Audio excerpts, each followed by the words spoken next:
की मेरे ख्याल में हर चीज़ आप एक घंटे तक दहशतगर्द वहाँ दहशतगर्दी करते रहे, ठीक है, वहाँ तक 8 लाख फ़ौज में से कोई नहीं आया, और जब आए तो 10 मिनट के ऊपर पाकिस्तान पे इल्ज़ाम लगा दिया। तो आई मीन कि खुद ही ब्लंडर्स मारते रहते हैं, खुद ही लोगों को मरवा देते हैं, फिर उनकी वीडियोस दिखाते हैं कि नहीं वो तो ज़िंदा है।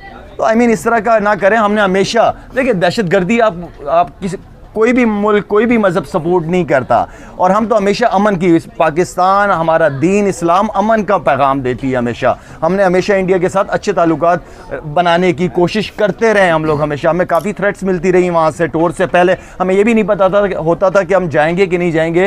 वर्ल्ड कप अगर आपको 16 को याद हो, हम लाहौर में ही थे, हमें तो पता ही नहीं था। मैं एज अ कैप्टन लीड कर रहा था टीम को, तो मुझे तो पता ही नहीं था कि हमारी फ़्लाइट होनी है कि नहीं होनी। तो आई मीन स्पोर्ट्स जो है ना, वो हमेशा मैं बात करता हूँ कि स्पोर्ट्स डिप्लोमेसी हमेशा बेस्ट रहती है।